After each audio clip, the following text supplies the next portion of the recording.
BNP সত্যি সত্যি বিপদে পড়তে যাচ্ছে। আজকে একটা বক্তব্য দেখছি সাভারে। সেখানে তিনি বলছেন, দেশকে আর ধ্বংসের দিকে ঠেলে দেবেন না। এটা বলার কারণ আছে যে তিনি বলছেন যে অনেক প্রত্যাশা ছিল, যেসব জায়গায় সংস্কার প্রয়োজন সেগুলো শেষ করে দ্রুত ভোটের অধিকার সরকার ফিরিয়ে দেবে।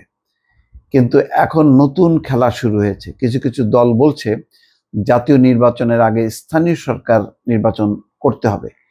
তাদের অনুরোধ করে বলতে চাই, দেশকে আর ধ্বংসের দিকে ঠেলে দেবেন না, নৈরাজ্যের দিকে ঠেলে দেবেন না। তো এটা হলো ধামরাই উপজেলার যাত্রাবাড়ি মাঠে সোমবার বেলা 2টার দিকে ঢাকা জেলা বিএনপি আয়োজনে এই সমাবেশে তিনি কথা বলছেন। আসলে বিপদ অন্যদিকে। স্থানীয় সরকার নির্বাচন হয়তো হবে না, কিন্তু তার বদলে প্রশাসক নিয়োগ হবে। সেই প্রশাসক নিয়োগের একটি বড় অংশ বিএনপি সমর্থিত দের তালিকা করা হচ্ছে, শোনা যাচ্ছে, এবং সেখানে বিভিন্ন দলের থাকবে। কিন্তু শেষ পর্যন্ত এই প্রশাসকরাই হবে নতুন দলের একেবারে প্রধান অবলম্বন, অর্থাৎ তৃণমূল পর্যায় থেকে ছাত্ররা যে দল করতে যাচ্ছে সেই দলটা গড়ে উঠবে তৃণমূল পর্যায়ে এই প্রশাসকদের হাত ধরে। বিএনপি ইতিমধ্যে এটি বুঝতে পেরেছে।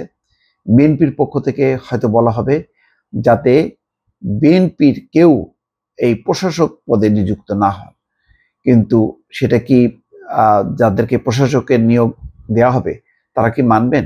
এটা একটা কঠিন চ্যালেঞ্জের মধ্যে কিন্তু পড়লো।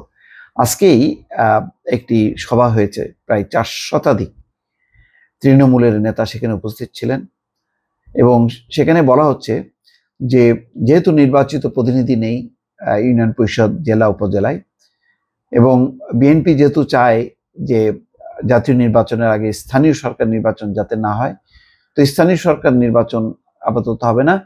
কিন্তু জনগণের অনেক দুর্ভোগ হচ্ছে এবং জনগণ সেবা থেকে, নাগরিক সেবা থেকে বঞ্চিত। এবং জনগণ যে সমস্যা হচ্ছে, নাগরিক সেবা হচ্ছে, এই বিষয় নিয়ে হয়তো সামনে কিছুদিন বেশ কিছু শোডাউন হবে, সভা হবে, সমাবেশ হবে, সেখানে জোরে সোরে চিৎকার করা হবে, আমরা সেবা পাচ্ছি না, আমরা নানা রকম সমস্যায় নিপতিত। এই অবস্থায় প্রশাসক নিয়োগ দিয়ে আপাতত চালানোর কথা বলা হবে যে জাতীয় নির্বাচনের পর নতুন নির্বাচন, স্থানীয় সরকার নির্বাচন না হওয়া পর্যন্ত এই প্রশাসকরা থাকবে। কারা সেই প্রশাসক তার তালিকাও নাকি তৈরি করা হচ্ছে, এবং তারাই তাদেরই একটা বড় অংশ নতুন দলের প্রধান নিয়ন্ত্রক হবে, সমন্বয়ক হবে। এবং যখন প্রশাসক হবেন তখন বর্তমান যে অবস্থান আছে, কেউ যদি বিএনপি থাকে বিএনপি থেকে পদত্যাগ করবে, যদি জামাতে থাকে জামাত থেকে পদত্যাগ করবে। কিন্তু এই প্রশাসকরা আসলে রাজনীতির ঊর্ধ্বে কেউ থাকবেন না, তারা রাজনীতিরই অংশ থাকবেন, এবং স্থানীয় সরকার মন্ত্রণালয় তার ক্ষমতা বলে এই প্রশাসকদেরকে নিযুক্ত করবেন। নতুন দল গঠনের ক্ষেত্রে, নতুন দলের বিকাশের ক্ষেত্রে, নতুন দল সংগঠিত করার ক্ষেত্রে এই প্রশাসকরাই মূল ভূমিকা পালন করবে। সুতরাং বিএনপির জন্য একটা বড় ধরনের চ্যালেঞ্জ, বড় ধরনের একটা থ্রেট এটি বিএনপি ইতিমধ্যে জানতে পেরেছে, এবং তারা এই পরিস্থিতি মোকাবেলার জন্য সংগঠিত হচ্ছে। ফলে সার্বিক বিষয়ে একটি প্রতিকূল পরিস্থিতির মধ্যে পড়েছে বিএনপি।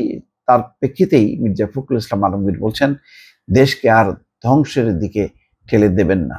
অর্থাৎ বিএনপি চরম উদ্বেগ উৎকণ্ঠা প্রকাশ করছে, এবং সেই সাথে এখন সামনের যেই পরিস্থিতি, রাজনৈতিক পরিস্থিতি যথেষ্ট পরিমাণ প্রতিকূল হবে।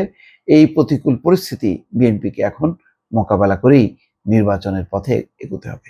সেটি কতখানি শান্তিপূর্ণ সহাবস্থান, আলাপ আলোচনার মধ্য দিয়ে হবে নাকি চাপ প্রয়োগ করে হবে, সেটাই এখন দেখার বিষয়। দর্শক ভালো থাকবেন, আল্লাহ হাফেজ।